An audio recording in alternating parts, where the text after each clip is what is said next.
where bad ideas get pulverized and the truth will set you free. Trento Vision is hosted by Tom Trento. Tom can be reached at 561-319-5533 or Tom at trentovision.tv. Listen and watch every weekday from 3 to 6 p.m. on AM 1470 WNN and trentovision.tv. Now, let's get a peek at Tom's view of the world. Here's Tom Trento. Well, welcome back to hour number two. Hour number two, that means it's 4 o'clock, or actually 6 minutes. 6 minutes after 4 o'clock. I have a frog, not in my shoe, not in my pocket. I have a frog in my throat, okay? And but I have two able lieutenants here assisting through the unbelievable class that we're going to present to you, our viewers and listeners. You're going to know more than you ever wanted to know about the Hamas, the Islamic resistance movement, after this 1 hour, and you're going to get some up-to-date reporting on what's going on in Israel. Why is this important to you here? Who the heck cares about Israel in the middle of nowhere? Well, the problem is Israel is the center of the Islamic Jihad. That's the primary target of the Islamic Jihad worldwide. And if you remember, 11 years ago, New York City experienced a little operation of Islamic Jihad. The jihadis, since 11 years ago, have not decided to change their 1,400-year history and become friends of the West, friends of Jews, friends of Christians. All they've done is figured out operationally how they can strike more significant death blows to both Israel and the United States. But I'll approach this another way for you listeners out there listening to trentovision.tv. You can listen on your computer also, or listening on your radio at WNN 1470. I'll approach it a different way. How many of you, raise your hand, not when you're driving your car, how many of you out there fly in a commercial airplane? Okay, many hands went up. How many of you would fly tomorrow if the TSA decided Islamic Jihad is, the president doesn't use the word jihad, the president doesn't use the word Muslim, the president doesn't use the word terrorists. I guess there's no Muslim, Islamic, jihadi terrorists anymore. We're closing down. We're going to help solve the federal budgeting problems. We're shutting the TSA down, Transportation Safety Administration. We're shutting them down, and we're just going to trust everybody not to bring bombs onto airplanes, all right? How many people listening to my voice would go to any airport anywhere on the face of the earth and go into an airplane? Oh, nobody? Why not? Because if I asked you, why wouldn't you? And I don't care how politically correct you think you are, you're going to go, a Muslim was going to blow it up. That's what you're going to think, okay? Why? Because Muslims want to blow up airplanes. Because it not only devastates the economy of a country, but it strikes fear, which is a Quranic challenge and a Quranic from the Quran, which is a challenge that Allah gives and the Prophet gives to good Muslims to strike fear in the hearts of the infidels. You wouldn't get on an airplane and you prove our point that Islamic Jihad is real in the United States. That's why when the flashpoint Israel is engaged in the battle it's in, it affects you in the homeland. This is what we do, folks. That's why we didn't want this president, a president that prohibited our law enforcement, military, and intelligence community to use the word Islam, to use the word terrorism, or to use the word jihad, among many other words. In fact, when Major Nidal Hassan, in November of 2006, jumped on a table in a medical waiting area for 40 soldiers ready to deploy to Afghanistan, pulled out his SKS pistol and yelled Allahu Akbar, firing into 43 of them, killing 13 and wounding the other 30. The Department of Defense and this administration call that a jihad attack, like what it was. No, called it Workplace violence. workplace violence. That's how messed up this administration is. Why are we banging this point home? Because in the days ahead, Muslims are going to be protesting in the streets of America, calling on the president to stop Israel's advance into the Gaza Strip, to stop them from firing missiles into Israel, and somebody has to make sense out of all of this stuff. Maybe our guest on the line can make some sense out of this.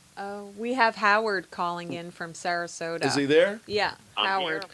Howard Teblovitz, how are you? Hi, Howard. I haven't seen you in so long. It's been a couple of years. Yeah. Well, let me introduce you, our good friend Howard, to our listeners and viewers on TrentoVision.tv. On the radio side, WNN 1470 in Boca Raton, but on iHeartRadio, you can dial up WNN and listen to this with crystal clear digital audio. And is Bob on right now? Yeah. Okay. Let me. We want to talk to both of them. Yeah. Well, Bob, if you could hear me, Bob, hang on. Let us deal with Howard, and then we'll get you on, Bob. Yeah. Howard, make some sense out of all of this. You are the executive director of the Sarasota Manatee Jewish Federation, significant federation, over on the. Can you hear me? Yeah, over on the west side of Florida. Can you tell us what's going on in Israel, why it's important, and help us out here? Can you hear me? Yeah, we hear you just perfectly. speak Okay, good. I just got disconnected. a little louder. Can you hear me better? Yeah, just go ahead. Don't worry about it. We got you. Yeah. Obviously, the situation's deteriorating. I mean, we just got word a couple of minutes ago that the Homeland Front Command in Israel is telling the residents in southern Israel to be prepared for a 7-week period of combat and ready emergency supplies. So this is becoming very serious. So. Did you say 7 weeks? 7-week.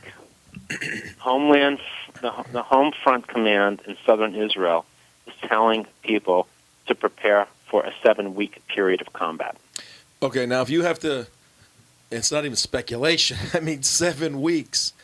That obviously seems to include a mission into Gaza. What do you think? Look, it's conjecture. All we're really looking at is a human tragedy that shouldn't be happening. And, we're reacting to that. It's absolutely disgraceful what's happened, I think, over the last few months. And this is a reaction for letting things spiral out of control. It's a travesty. And you're the executive director of a large Jewish organization. What are your words now to? We have a large Jewish listening audience here at WNN. There's about 500,000 Jewish people within our radio range in Southeast Florida. What is your message right now to Democrats, Republicans, whatever? Everybody needs to get united. What's your Israel message? has a right to defend itself, and they should. We're here to provide unwavering support for this government to do what they need to do to stop the terror. 1 million people in Israel have been under terror for weeks. Now the missiles are going as far north as Tel Aviv and into Jerusalem. What needs to stop? What do the Palestinians, or actually the Hamas, is the governing body of Gaza? What do they want? What? Well, I think Hamas has made it pretty clear what they want. They want Israel to go away. And, I think some of the difficulty is the fact that I think the worldwide leadership wants to hear what they want to hear. In the 1930s, Hitler said what he wanted to do. Hamas says what they want to do. People can either hear it or they not hear it, but we're listening very carefully.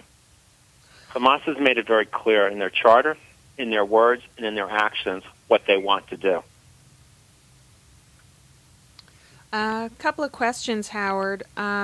First of all, I asked Tom to make a little correction after the end of the last hour. I don't know if you were listening or not. he said that Israel gave back Gaza to the Palestinians in 2005. Now, can you correct the record on historically what is Gaza in relation to Israel, and was it ever part of a Palestinian state, as far as Palestinian Arab state, as far as we know it, and was there ever such a state to begin with?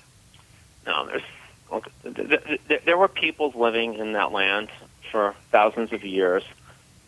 The Gaza Strip is the Gaza Strip.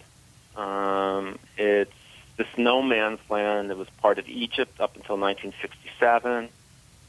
After 1967, the Gaza Strip, as well as the entire Sinai Peninsula, was captured by Israel.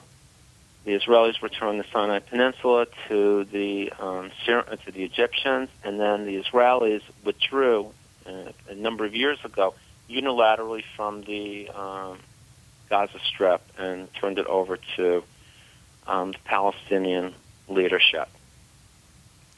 That's where we are today. Who subsequently, in their first elections, voted the Hamas to be their representatives in Gaza. To come in as leadership. Yeah. So basically what you have is a terrorist camp, not a government, but a terrorist camp running or managing a country, however you want to put that, or managing a strip of land.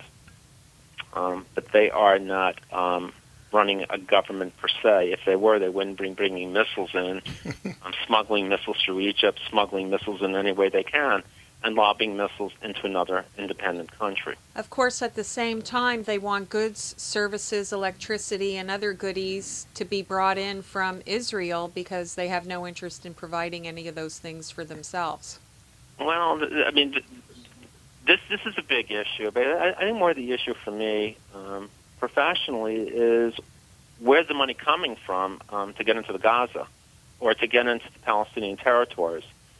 There are countries supporting them, and I think we as Americans really have to look at that very strongly, especially with a government that visited the Gaza Strip this morning and spoke out very openly Egypt, about what was happening in Gaza, and spoke pretty openly in Cairo today. Mm-hmm.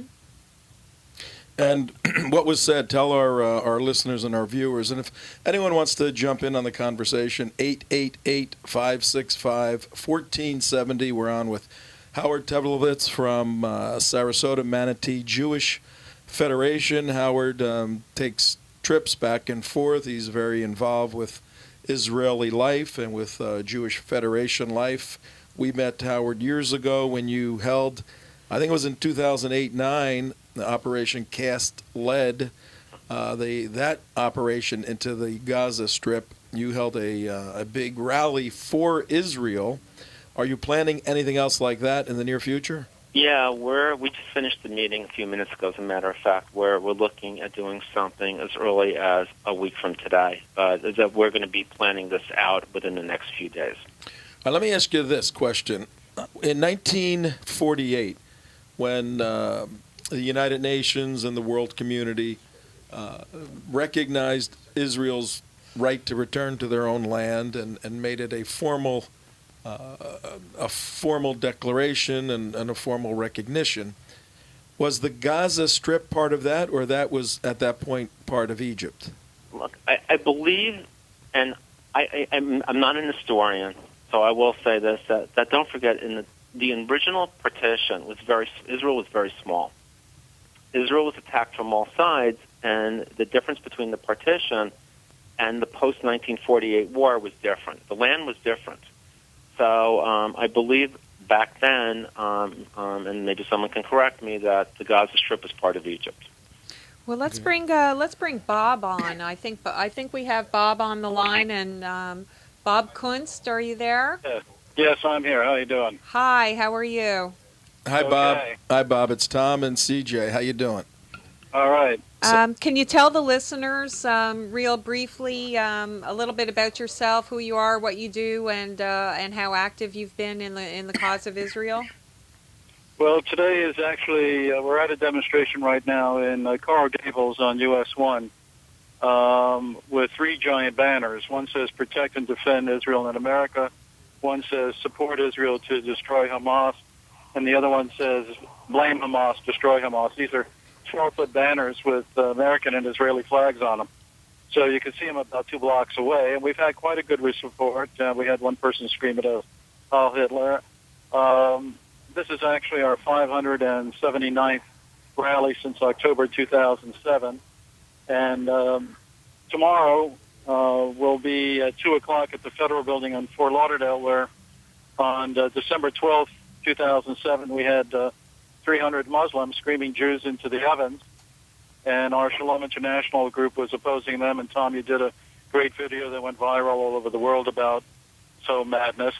And we've been out there trying to keep Israel and Jerusalem together and to fight terrorism. And I'd like to make a few corrections in terms of the history of Gaza. Thank you. There were many Jews living in that area way before 1948. That's number one. And number two, it wasn't a question of just leaving Gaza. The Israeli government actually forced out 10,000 Jews, pulled them out of their homes, their synagogues, everything was destroyed. They actually left all kinds of plant houses and vegetation stuff that could have been an entire new business. And Hamas, of course, destroyed everything. They didn't want anything to do with the Jews except to kill the Jews. Hamas is an extension of Muslim Brotherhood. Muslim Brotherhood, during World War II, sided with Hitler and the Mufti of Jerusalem, who was allied with Hitler, and their whole commitment was kill all Jews. In fact, the issue that we've been fighting all along was, especially from this White House, the idea of having to divide Jerusalem, that's been Jewish for 3,000 years, and the Holy Land, that's been Jewish for 5,000 years, and then give it to the very Arabs that were aligned with Hitler in World War II and danced in the streets after 9/11. Right. So we've been getting a pretty good reaction here, and tomorrow we'll be facing the same gangsters that showed up 3 years ago screaming Jews into the ovens. They're going to be at the Federal Building at 2 o'clock in Fort Lauderdale, and we'll be out opposing them then. But now, we have to look at this picture from a very different perspective. Don't forget that this administration has given $2 billion to Fatah and Hamas, all against U.S. Code Title 18 on not giving material support to terrorists. So what have we had? Only in the last couple of days, over 1,000 missiles, over 20,000 in the last 5 years, excuse me. All of this with $2 billion that was given illegally by this administration for what? To foster this Palestinian Authority mentality where Fatah and Mr. Abbas said publicly their new Jewish state would be without Jews, Jew-free. No right. different than the Nazis, okay? And then we have this mentality of exactly what's going on right now with Syria, where the Obama administration and Hillary came out in March of 2011 and said Assad from Syria was a reformer. So here we have 36,000 dead and 500,000 refugees, and now missiles are coming in from Syria into Israel on the northern flank and the Golan Heights. All a part of this administration's appeasement approach to these Islamic Nazis and terrorists. None of this makes any sense. So when you look at what's going on with Benghazi and that cover-up aspect, what are we dealing with? We're dealing with an administration that had one focus and narrative. Well, we killed Osama bin Laden, and by the way, he could have done it years earlier, but chose not to. And the person who talked him out of it was Valerie Jarrett, who's supposedly negotiating with Iran on their nuke program. I mean, this is complete insanity. And meanwhile, we're 10 years into talking with Iran that's building its nukes. It's about ready to pull it off in the next couple of months. Then we have the whole Muslim Brotherhood in Egypt. And then who are we siding with? Al-Qaeda in Libya and in Syria. And then he's getting out of we get out of Iraq, so that now Iran is flying arms as well as the Russians into Syria. And Bob, I'm going to interrupt you here for just a second, please, just to let you know, in case you didn't know, that for extra added fun into the mix today, Iraqi courts acquitted Ali Musaddiq Yes. who killed American soldiers, acquitted him of the charges, and put him on a plane to go to Beirut. Yes. And this is a top Hezbollah operative. Yes. And Hezbollah, the by the way, United has States turned him over to the Iraqis when we were withdrawing our troops from Iraq, which was incredibly stupid the way they did that anyway.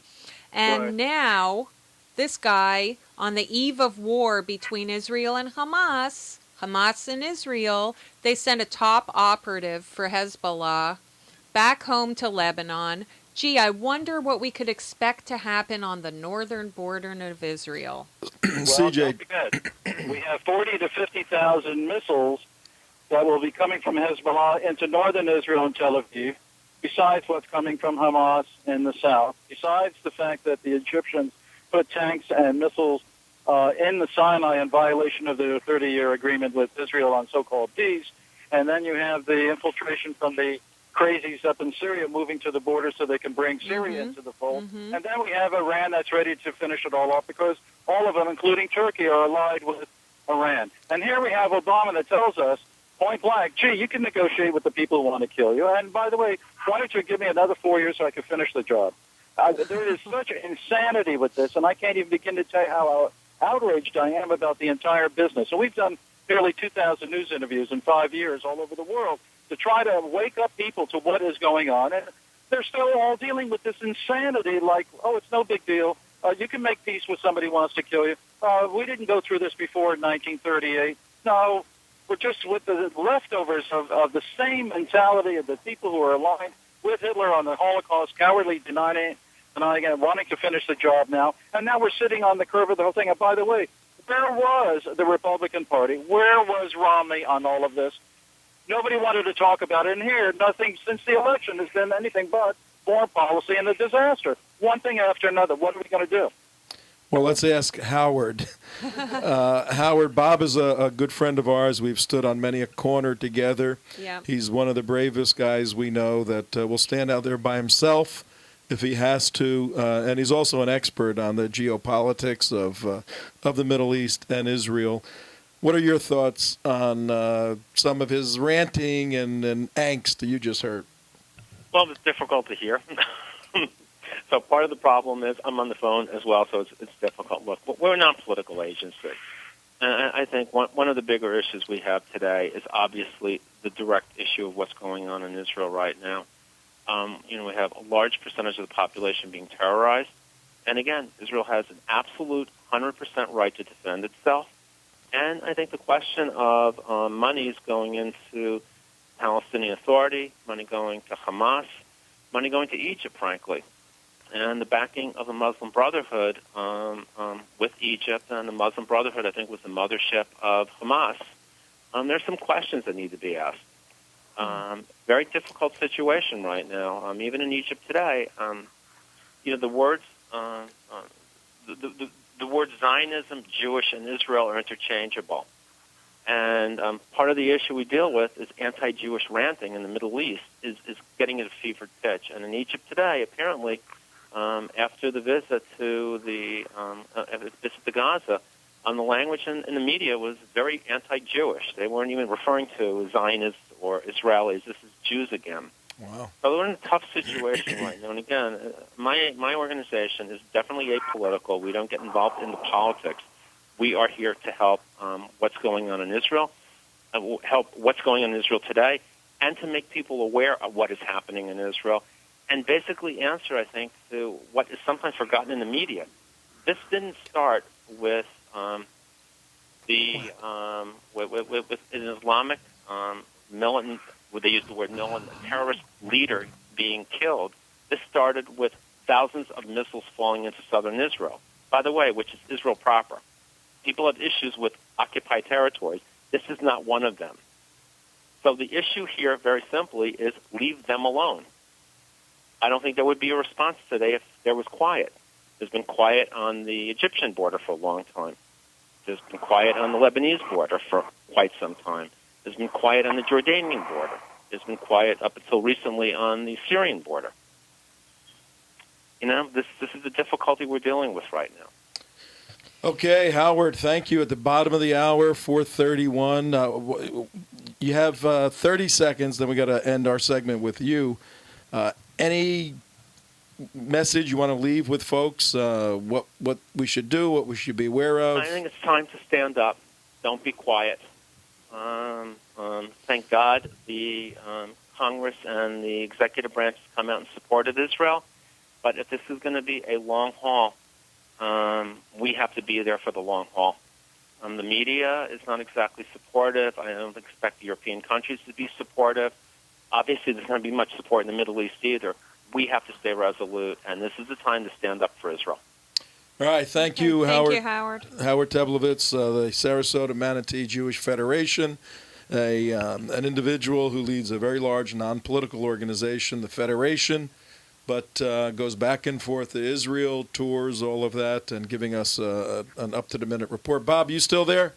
Yes. Okay, Yeah, I have a Mark. question. Mark had a question, and then we'll go to CJ. I got a trivia Sure. question for you, Bob. I'm going to give you a quote, and you tell me where this quote comes from. Israel will exist and will continue to exist until Islam will obliterate it. Do you know where that quote comes from? Gee, I don't know. It sounds like God made the statement. Well, actually, it's the Article 2 of the Islamic Charter.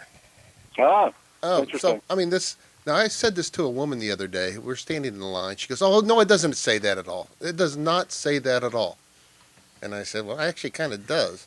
And it still says that. Now, how can you have peace with a Well, this is actually the Hamas charter? charter. This is the Hamas constitution that. Hamas Constitution. And We this is can't- actually a quote from, and they actually quoting the blessed, Hassan al-Banna. Okay, let me just say two things here. A, don't burn the Quran, just read it. It says very simply, you don't believe in this fanaticism of Sharia and all this other craziness, you're an infidel, you have to be killed. So there are plenty of Christians have been murdered and plenty of Hindus and Buddhists besides Jews. They're after everybody, and the bottom line is the world is still playing this little game, just like they did in World War II. Well, it's just the Jews, who cares? The point is it isn't just the Jews. The point is they're after all of us, and as long as we treat one group as expendable, everybody is vulnerable. You cannot make peace with this madness. And the second level here is, why is everybody attacking our faith? We have been occupying this land for 5,000 years. This is what God gave us. This is what the League of Nations gave us in 1920s, and even the U.S. was an assignee to this agreement. This is after 5 Arab wars and 2 intifadas based on everybody wanting to kill the Jews. And by the way, the Imam of Jerusalem only 2 months ago made the same statement, and the mullahs of Iran made the same statement, and Muslim Brotherhood with the Marsi and that crazy group still makes the same statement of kill all the Jews. So exactly what do you have to say to get everybody awakened to understand what's going on? That from Hitler to Hamas, the Holocaust continues. What are we going to do to understand that we have an enemy there that's committed to destroying not just Jews, but all of us? And if, God forbid, they get their hands on weapons of mass destruction, we're all in this boat. Now, what have we had from this administration? Well, let's get rid of Guantanamo. Let's have the trials in New York City. Let's treat these guys as if it's no big deal, and we can, NASA will give them all the information. And it just is one thing after another of kissing the behind of this insanity. And what are we getting? Nothing but more and more and more violence. Why? Because the enemy doesn't function on any other level than seeing this as weakness and an opportunity to come after everybody. And the more we give them, the more they come after us. What is the whole lesson of what happened in Benghazi? It's very simple. All Americans are expendable because our government's not going to defend anybody. Not only that, they're going to lie about it to play out this little charade of constantly kissing the behind of the Islamic Nazis. It's beyond comprehension of what's going on. Bob, you sound like you've studied all the talking points of all the shows that we've done over the last few weeks. I got a question for Bob. Bob, we just elected you the new defense advisor to Benjamin Netanyahu. Our G5 will pick you up. You'll be in Israel in about 7 or 8 hours. And Netanyahu will follow a plan that you give him. What do you see as the military task, the military objective right now? I think he has to go in and finish the job and stop playing games. Every time he listens to Obama and the UN Nazis and the European Union, they all come to the rescue of these Islamic Nazis. Oh, stop killing the poor babies. It's okay for the Jews to get murdered and the babies to get murdered, but don't do it to the Arabs. The bottom line is you can't do this any longer. What country in the world would put up with having 20,000 missiles thrown at it and not respond earlier? By the way, there were 750 missiles fired from Gaza into Egypt before the election. What happened with Bibi? What's the matter? He wasn't going to open up his mouth about that horror until Obama got reelected or whoever the new president was? Yeah, This is Bob, an outrage. actually, that was the question that I wanted to ask you, because this is something that I've never understood. I mean, of course we support the government of Israel, not only right to exist, right to defend itself, the same rights that we have. But my question is, why do all of these Israeli governments refuse to defend the people of Israel? They allow attacks on their homeland day in, day out, week out, for months, for years, unrelenting. It's like it's okay if 15,000 rockets land somewhere near Sderot, but until you actually threaten Tel Aviv or Jerusalem, we're not actually going to mobilize and defend the country. What is that all about? Well, I think it's a great sickness, and I got to tell you something. I'm very angry. I want to support the Israeli government, but not the government that's sitting there playing these games, okay? Don't mess with my faith. We've been there 5,000 years. We're thousands of years older than Islam. We don't have to kiss their behind. And let's get tough already, which is, bottom line, who would put up with this crap? You are broadcasting from Palm Beach County. If there were one missile, let alone 15,000 missiles coming from Broward to Palm Beach, would you open up your mouth and stop it? The fact that every one of these governments has played out the politics from the U.S. and the EU and the UN and the whole oil scam that's involved in the middle of this. Okay, the politics is outrageous, and the point is that the Muslims think they have carte blanche to go in and attack any time because everyone's going to save their behind. I say to DB, finish the job once and for all. Go in and take out the scum, and if the rest of them want to live in peace, they'll live in peace. And if not, then the hell with them. And by the way, there's a key Arab running for the Knesset right now who says he's forming a new political party that supports Israel. Who ever heard of such a thing? Well, how about let's find those people in Gaza and everywhere else? And the point that hasn't been spoken here is Fatah and Hamas don't like each other. They've been killing each other for years. They've been part of this whole scam that's going on there. And the question is, Fatah doesn't want peace any more than anybody else wants peace. On the other hand, the rest of the world doesn't like any of the Palestinians. Why? They've been thrown out of every Arab country because nobody wants them. And the point is, nobody wants them because all they want to think about is killing Jews and killing Jews and killing Jews and everybody else. So what we have to do is make a stand once and for all. You don't want to live in peace? Fine. The decision is very, very simple. It's you or me. That's it. If I want to survive, I have to defeat you. It's just that simple. What is all this cockamamie crap going on? And it's been going on over and over and over. It's a broken record. Every time it looks like the Arabs are going to be defeated, the European Union, the United Nations, the U.S. administration comes in and saves their ass, and then we go on again to the next round of blood. As soon as Israel starts to defend herself and fire back, then the whole international community is suddenly concerned about the escalation of violence, etc. Yeah. Listen, Bob, good luck out there today, and good luck out in Broward County tomorrow. Yes, thank you so much. And everybody go to defendjerusalem.net. That'll show you how to get to us. Defendjerusalem.net. Thanks so much, and we'll see you soon. Thank you very much. Bye-bye. We have Susie Gold. Before you bring our Marquette out. Yeah, I'm sorry. No, I think I Bob's gone. Yeah, just wanted to, answer your question of why they take it. And, going there and being in Israel, I mean, I think it was why the Jews take it, you mean? why Israel takes it. Oh, Yeah. right. Right, Israel takes it. Oh, yeah, this was on our trip, yeah. This is interesting, is there's a point where you get when you're constantly under attack, you just want it to end. And whatever you have to do to make it end. And every time you attack, you get chastised. So when they start launching rockets, well, you build bomb shelters. Well, when they start launching bigger rockets, you start making bigger bomb shelters.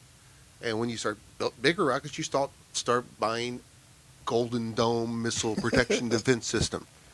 And so the escalation, once the other side steps up the escalation, you step up your defensive capabilities. It's such a defensive mindset. It's like you cannot attack. You always have to be defensive, and you can never hit back. It's like a boxer in a ring who just blocks punches all the time. That's all he does, and there is never a strike back because they're just so war weary. They're just so tired. They just want to go on with their life, with their own existence, and just pretend like everything's okay. And you keep burying your head in the sand, burying your head in the sand, burying your head in the sand, just because you want things to be okay. And the other element we saw back in February when we were there was that Israel is an economic machine. I mean, Right. It's just a super machine, and everybody's got little businesses going, and they're making products, and they're trying to sell products worldwide. So they don't really want to be the nasty country killing people that will affect selling their products and growing their economy and their business. So that defensive attitude plus a desire to be accepted by the world in the world economy is causing the Israelis to just like take shot after shot. And here's the one thing that really, really struck me. When I'm over there and we're doing the security tour and we're watching the whole thing, is the pride they took, which really surprised me. The pride they took was after a terrorist attack, how quickly they cleaned it up and moved on. They clean up the bombing. And they said, hold on, why we is can this? clean it up in 30 minutes. Yeah, we can clean up in 30. Well, we've got it down to 22 minutes. And that's cleaning up all the blood off the streets, getting the people off the thing, and getting everything back to normal. Because we just want to tell them that no matter what they do, they can come in there and blow people up. We're going to keep going on. It's like, Yeah. what if you had that mentality here? And all right, we really pride how quickly we built 9/11 back up. Like, why is that a sense of pride? I don't get it, Susie Gold? I don't get it either. Maybe Susie Gold does. Gosh, if we just had the answers to how first of all, how the Western world needs to wake up and everybody needs to be shouting. We should be enraged. The whole world should be enraged as to how Israel has been treated. That here all these bombs are being bombarded into Israel and nothing's being said. And they waited and waited, and the media waited until Israel finally defends herself to finally comment and to create some type of media attention. I'm just enraged. I hope that others like myself will wake up and make sure that we contact our congressmen, that we make sure our voices are heard, that we are in support of Netanyahu, in support of Israel. And I hope that all of the listeners will write to our congressmen and let them know that we want Israel to be given a latitude so that she can defend herself properly. So, and what I wanted to do is actually invite your listeners, if it's okay with you, to an event that we're holding on Sunday at Boca Raton Synagogue. It's an emergency security briefing called, it's on, of course, on this issue regarding Israel that's just being bombarded and is under fire. Representative Louis Gohmert will be presenting and will be speaking to all attendees. For those who don't know who Representative Gohmert is, he's a U.S. congressman. He serves the 1st District of Texas, and he's an evangelical Christian with just a tremendous knowledge of scriptures, a love for Israel and Jewish people, and he served on numerous committees, House committees and subcommittees on Homeland Security, terrorism, and crime. So he's somebody everybody should come out and hear. And also Joe Sabag, the Florida director of ZOA, will also be presenting. And that's this Sunday, November 18th at 7:30, and that's at Boca Raton Synagogue. And there's no charge, free of charge. That sounds pretty good. We will you be save there us for front sure. row seats? Sorry? Save us some front row seats. Will do. It'll have your name on it. All right. Now, can we? Is this something? Can we attend this and live stream the event so that people who weren't able to attend from all over Florida or all over the country and the world even could hear what Representative Gohmert has to say? I think that would be a great opportunity. I'm not the person to make that decision, but I will definitely send it on to people who can make that final call. Sounds good. And I will let you know. All right, sounds good. Well, I guess you have to start getting ready for Shabbat soon. Yes, a All good right. Shabbat. Well, Shabbat Shalom, and thank And you God for willing, calling. we should hear good news when Shabbos is over. God willing, there should be good news. All right. Thank you so much, Susie. Okay, thank you. CJ, as our Jewess, not everyone. Oh, I hate not, that word. not- I hate it. not everyone. Arduous? Not everyone Oh, is my familiar gosh. with Shabbat Shalom and Shabbos and all of that. Can you define those terms for our goy Happy Sabbath. audience here? Shabbat is the Sabbath. Sure. In a nutshell, Oh. Shabbat starts sundown on Friday, and it goes through to sundown on Saturday. Yeah. And when you see three it's- stars in the sky, you know you're okay to light up. That's right. Go outside Saturday night, look for those 3 stars. Yeah, yeah. And And if you Shabbat live in the is city, over. you're in Because Wait, you trouble. can't talk over her. Go ahead. What did Our you say? calendar is actually as the sun and the moon, so that's why our holidays always start at night and end at night. But in a nutshell, I would say that Shabbat is a time to remove ourselves from day-to-day regular weekday activities. We say it's a day of rest. However, sometimes Shabbat is a day where it's actually sometimes hard, while we're cooking and there's cleaning and we entertain guests and we're out inviting people from the community. I cook extra because I never know who may be walking in my house. But a day of rest, what we mean is really remove ourselves from all the mundane things that we do all week long and reconnect spiritually, reconnect with God, reconnect with each other, bring out our essence and connect to our souls, which we say our neshamas, and we spend the day much of the day in synagogue and praying and enjoying life and looking at the trees that we don't have time because we're so busy through the week. So to step back and look at all the beauty around the world with friendships and love and nature and reconnect spiritually as to what this life really is all about. It's not about the things we have. It's not the materialism. It's not what we buy. It's not even our jobs. But it's how we are as people, as humans, and how we treat one another. So it's reconnecting to the essence of life. Very, very nice. And as a Christian, speaking for the Christians out there, I think our Sunday, which is supposed to be a day of rest, is you go to church and you go out and you watch football games and you run around. I mean, it's not really a day of rest that it should be.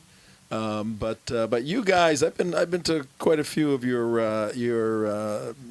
Shabboses, and I'm the kind of guy who's always trying to move and go 100 miles an hour, and it's very difficult just to sit down and read or talk or whatever.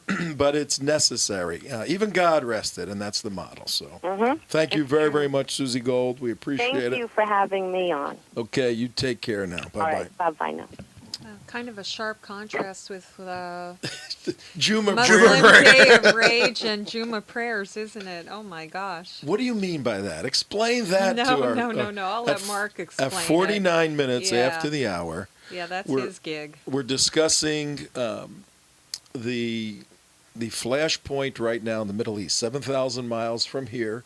You're going to hear a lot of news over the weekend, and you're going to hear a lot of global angst as the Israelis launch an operation into Gaza. That strip, it's about 21 miles long, about 3 to 8 miles wide. It's not.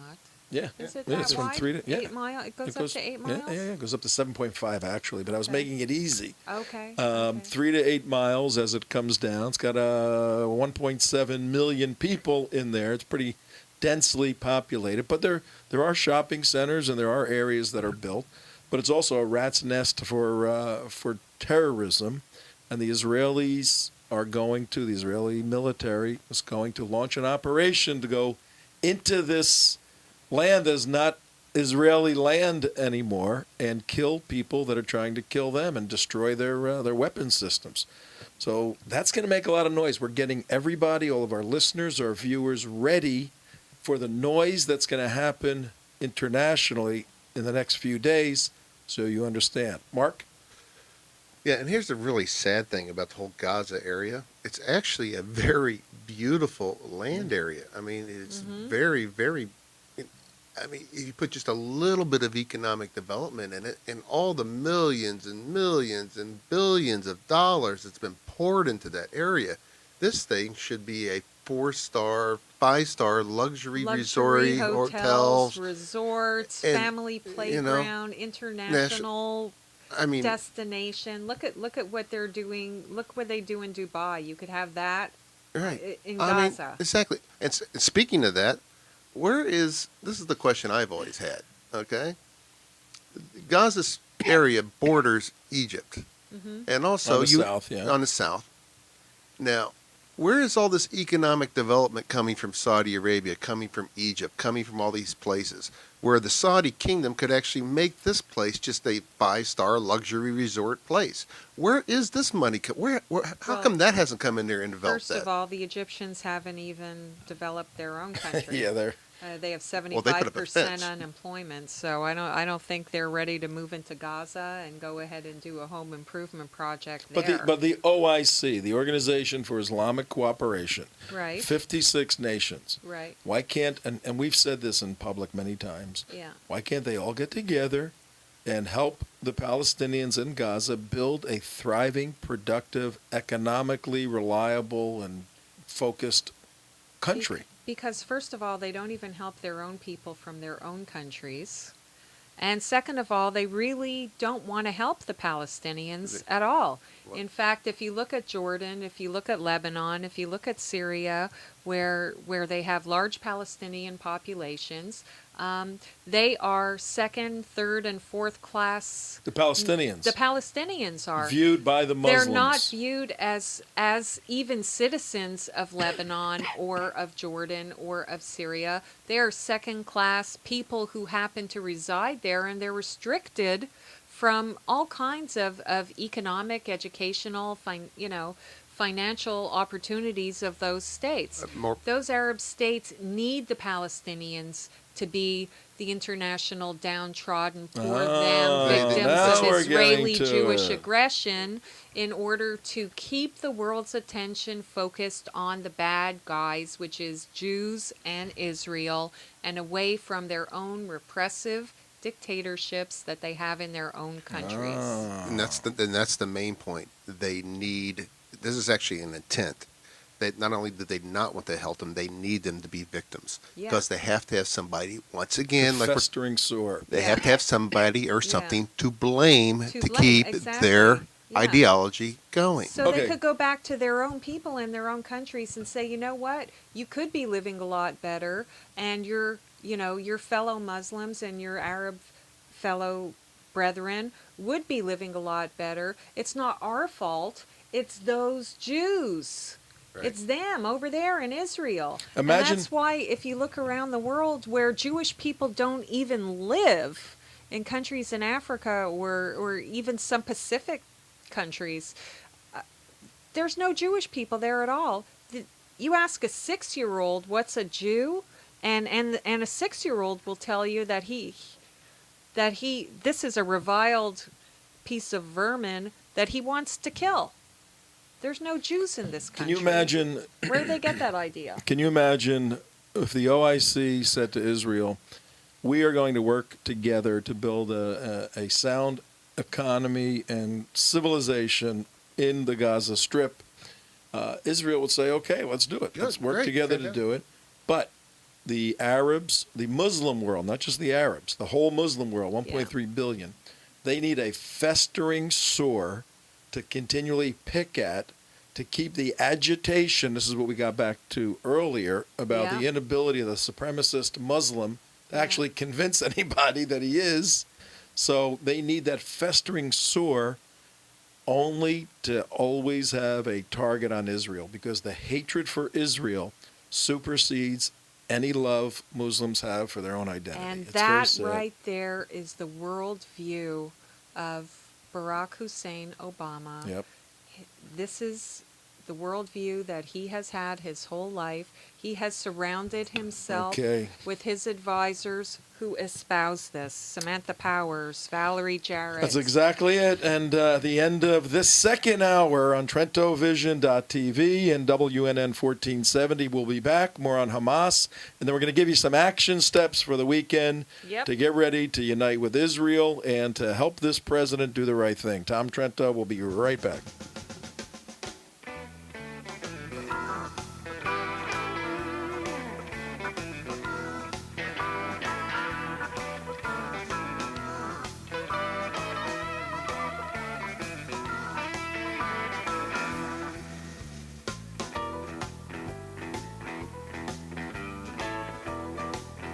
AM 1470.